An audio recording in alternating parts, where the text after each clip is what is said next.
A bomb threat disrupts classes at UNCP, but proves to be a false alarm. And fall traditions are observed throughout the region. I'm Nay McInnes. And I'm Victor Mays. We'll tell you who's hiring for the fall holiday season and who's unionizing. You won't believe it. Stay tuned.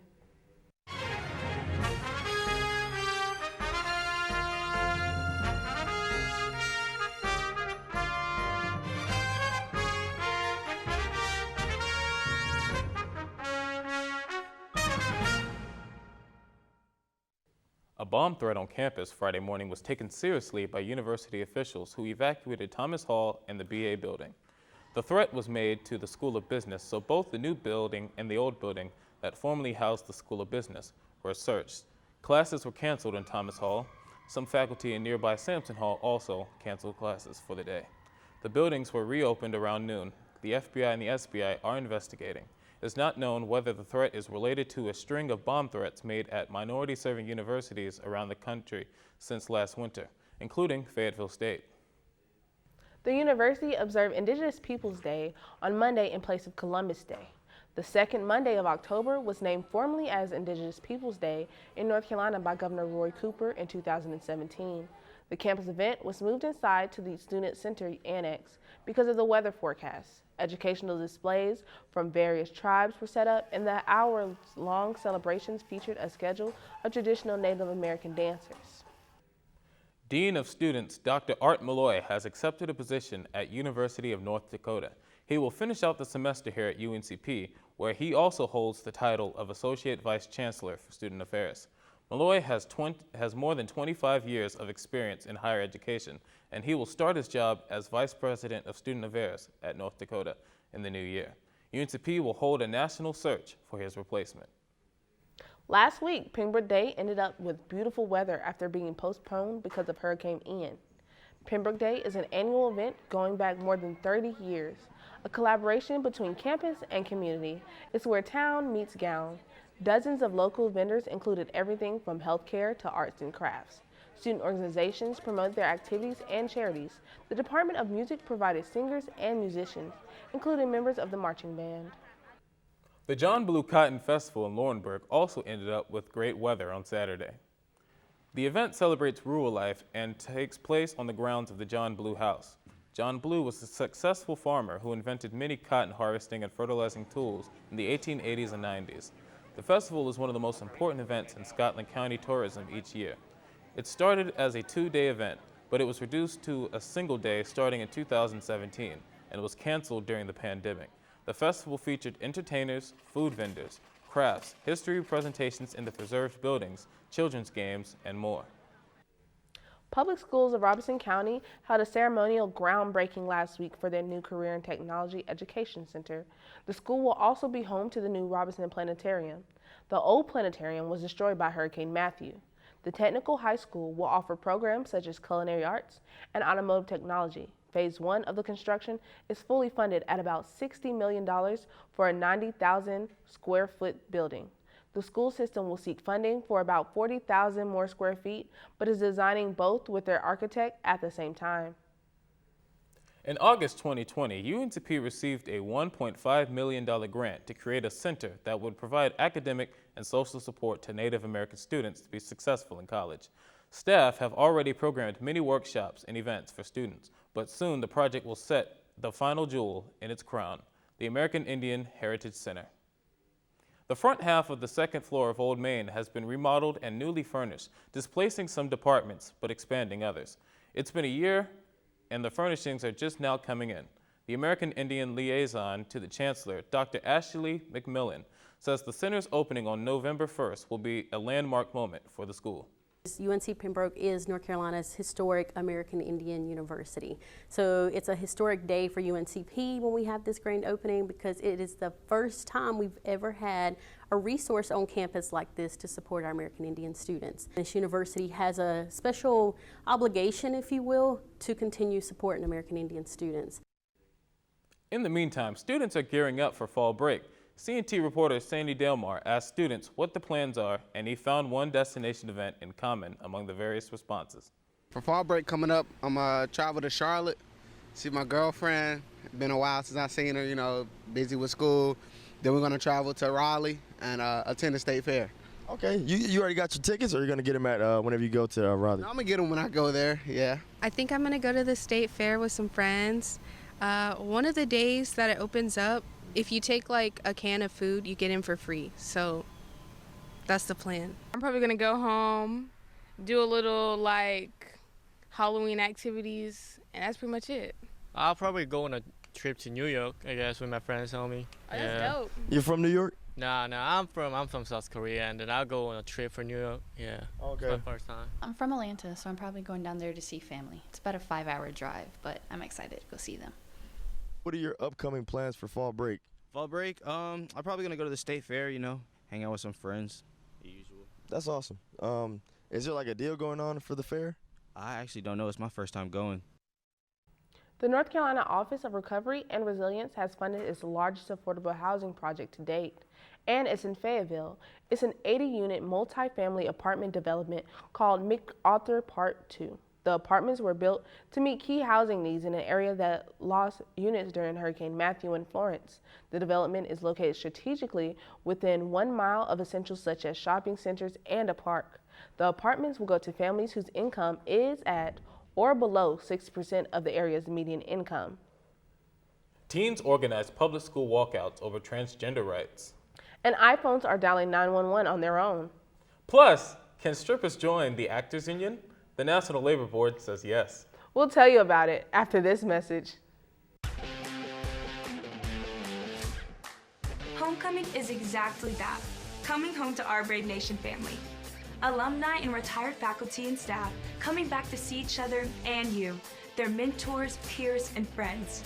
All of the events planned for homecoming are not only fun, but a time to build new memories with those who are coming home, and as a bonus, strengthen relationships with students who are here.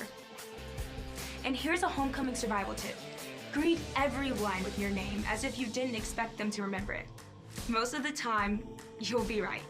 Maybe they'll take the cue and do you the same favor. Because let's face it, Brave Nation, as much as we love each other, there's a lot of us. That's a lot of names. Come out to homecoming. See you there.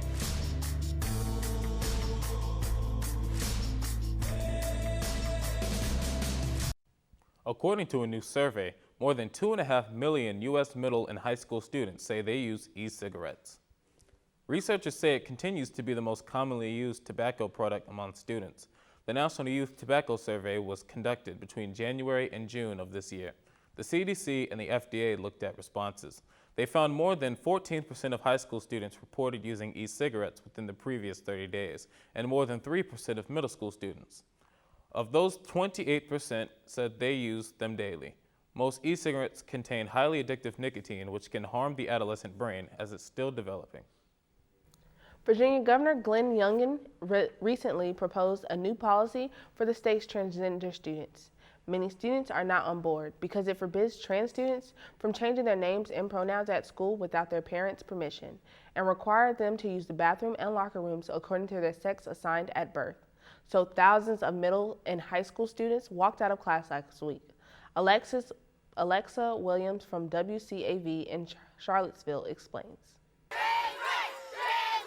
For students, this meant more than just a school walkout or even a protest. This was a way to show that they are against the governor's new policies. And having this many people supporting the cause meant a lot to the organizer. That was half the school, man. I was just mind blown to see that many people in support of this cause. These students wanted to make sure their voices were heard and that they stand alongside their trans friends, hopefully to continue making them feel more safe at school. It is okay to identify as who you are, and no matter who you are, you should not be discriminated for that. This new policy, according to the students, can make kids feel more alone, and it also strips away their rights. Basic human decency to trans people. They matter. They're loved. No matter who they are, no matter how they identify, it's okay. Because, this school is meant to be a safe space, not somewhere where they feel endangered. Although this protest was completely organized by the students, school officials were there to support and make it safe. The students were the ones who set the date. They are the full organizers of this event. Our job as educators is to support their safety while they participate in this process. Holding signs that they made themselves, the protests allowed for multiple people to speak out against the policy and why trans rights are important to them. Having your privacy invaded, especially by those who are supposed to look out for us, is dehumanizing. They shouldn't be told who they can and cannot be. And no one should be taking that away from us, or else they are discriminating humankind. Yeah, that's enough. 2 weeks after Hurricane Ian left hundreds of thousands of people devastated, with many still waiting for help, time is growing increasingly critical for those with dire needs. But frustration is rising for many residents struggling to get back on their feet. Many face long lines and massive phone wait times. Some think their communities are not being prioritized. CNN's Meredith Wood takes a closer look. Definitely felt left out. Mounting frustrations in some hard-hit Florida communities decimated by Hurricane Ian, as Governor Ron DeSantis praises the efforts by local, state, and federal officials. Folks who are in difficult circumstances now because of the storm, just hang in there. But more than 1 week since the storm slammed into the state, survivors are growing more and more frustrated with the government's response, from the local to the federal level.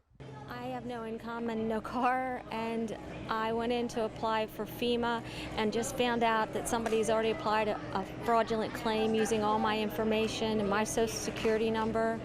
So I have to call the fraud hotline now to see what's going on. They're losing their patience, many facing long wait times on the phone or lines stretching for hours outside of FEMA disaster recovery centers, trying to get the help they so desperately need. Many are still in the dark or relying on generators. As of Saturday afternoon, according to PowerOutage.us, more than 53,000 customers had no power statewide. And you're just bypassing all of this. And then there's the community of Harlem Heights, where some feel they're being completely overlooked in the federal response. I don't have to live on Sanibel or Fort Myers Beach to be one of the people that they care about, because to me that seems like that's all they care about at this point. I'm Meredith Wood reporting. The new iPhone 14 has a crash detection featuring that's causing problems for some users who ride roller coasters. Apple's latest phone is dialing 911 and setting off false alarm for emergency personnel near amusement parks. Kings Island in Cincinnati has triggered at least 6 iPhone emergency calls since the new model went on sale last month. Similar 911 calls have originated from passengers on a roller coaster at Six Flags Park near Chicago. The same crash detection technology is featured on the Apple Watch 8. But the fix is simple. So if you're going to the State Fair or Carowinds this month and you're lucky enough to have an iPhone 14 or Apple Watch 8, put the device on airplane mode. It's that time of year, everything pumpkin. And a man in Illinois has carved out his place in history growing the state's biggest pumpkin to feed his hobby. Good Gord, get a load of this guy. I think this might be one of his biggest ever. A giant prize of a pumpkin that was just named the largest in Illinois by the Illinois Giant Pumpkin Growers Association. People that have never seen it before, that's what it's all about, seeing those reactions. Joe Atkins is that gifted grower who found his calling carving pumpkins and wanted more. With the carving aspect, I wanted to get into bigger and bigger mediums, so I decided that I'd have to grow them to get to the size that I wanted to carve. Now, at the risk of playing whack-a-mole, Mark, I'm going to give you some of the stats on these gargantuan gourds. This is the biggest squash in Illinois, weighing in at 929 pounds. This is Joe's second biggest pumpkin at 1,580 pounds. And this is it, the biggest pumpkin in Illinois, weighing in at 1,760 pounds.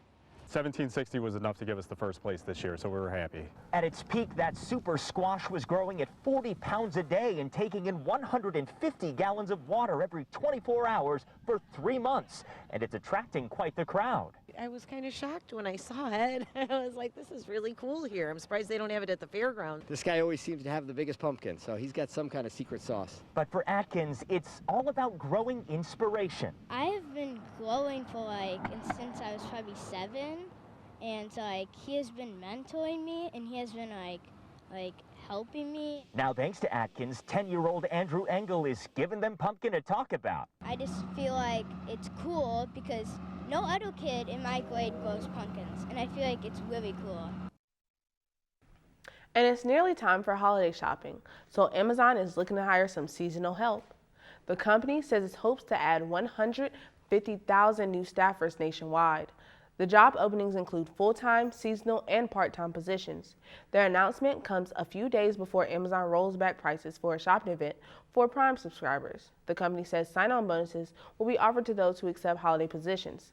Bonuses could vary from $1,000 to $3,000. A group of exotic dancers at a topless bar in North Hollywood, California, are taking steps toward unionizing. Dancers from the Star Garden Bar requested a union election after they were locked out of the club in March following a dispute with management. According to one of the dancers, a patron violated policy by taking a video of a striptease, and one of the workers who complained was fired, and others were locked out. Since then, dancers have been picketing most weekends outside the Star Garden. They say the club security guards repeatedly failed to protect them from threatening or abusive behavior from customers. Thursday, the National Labor Relations Board issued the decision to grant the union vote, which could allow the dancers and other employees of the club to join Actors Equity. The election will be held November 7th. Braves volleyball keeps the good times rolling. And soccer bounces back with a statement win. Plus, football snaps their 4-game road skid. All that and more on CNT Sports, up next.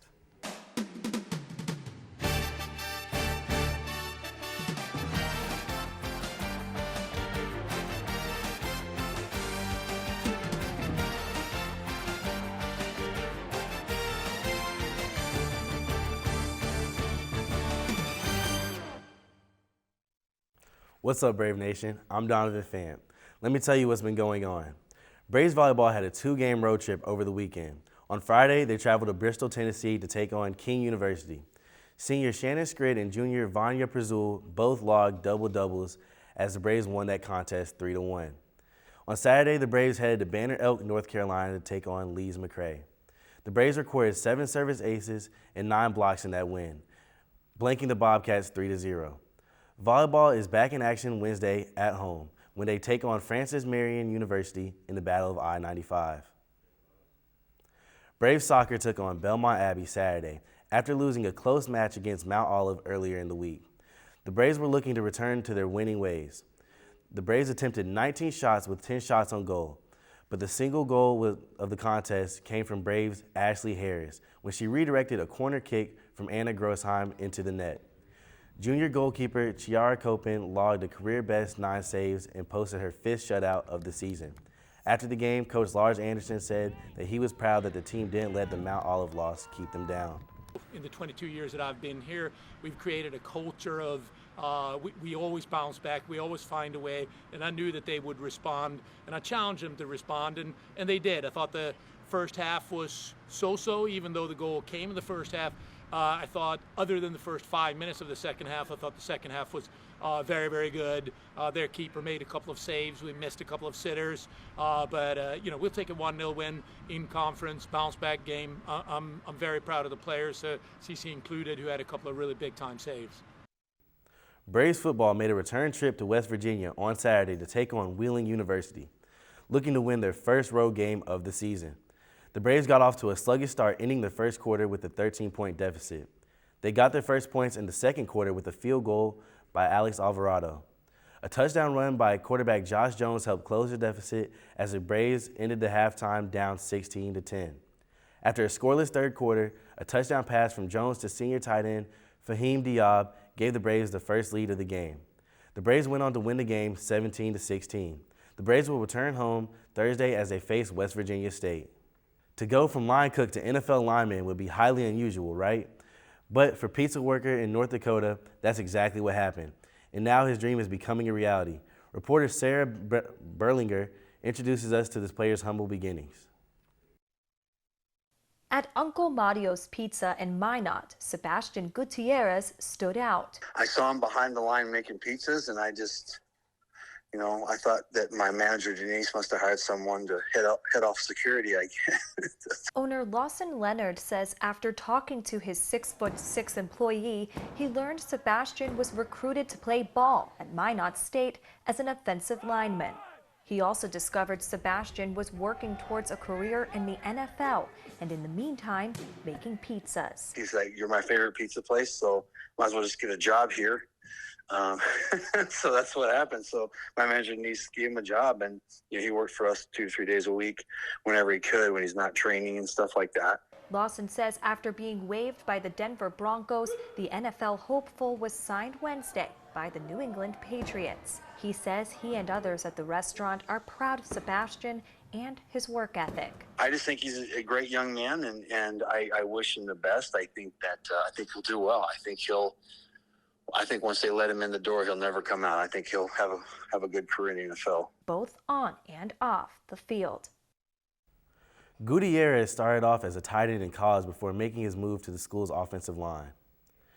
Braves cross country traveled to Columbia, South Carolina Saturday to compete in the Akia McMillan Invitational, where they made a big showing. On the women's side, the Braves placed first as a team and had 7 runners placed in the top 50, with 3 runners in the top 10. Sophomore Jacqueline Kosge earned first place individually in the 6K with a time of 21:42.4, a new school record. She's this week's Conference Carolinas Runner of the Week. The men's team came in second, with 6 runners in the top 50. Sophomore Jack Pfeiffer took second place in the 8K with a time of 25:35.3, and he too was named Runner of the Week.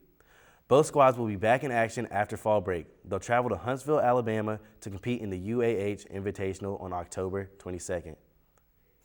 Last week, the Braves golf team came in second place out of 11 teams at the 2-day Patsy Rendleman Invitational in Salisbury. Today, they're finishing up day 2 of the Leanne Noble Memorial Tournament in Dahlonega, Georgia. The team sits at 11th place out of 16 after the first 2 rounds. Tony Blackwell and Georgia Page sit in the middle of the pack, tied for 40th place. That's it for CNT Sports. Brave Nation, come out and support the volleyball team Wednesday for Breast Cancer Awareness Night. I'm Donovan Fant. Back to the studio. Thanks, Donovan. All right, everybody, enjoy your fall break. I'm Victor Mays. I'm Nay McKinnis, and you've been watching Carolina News Today.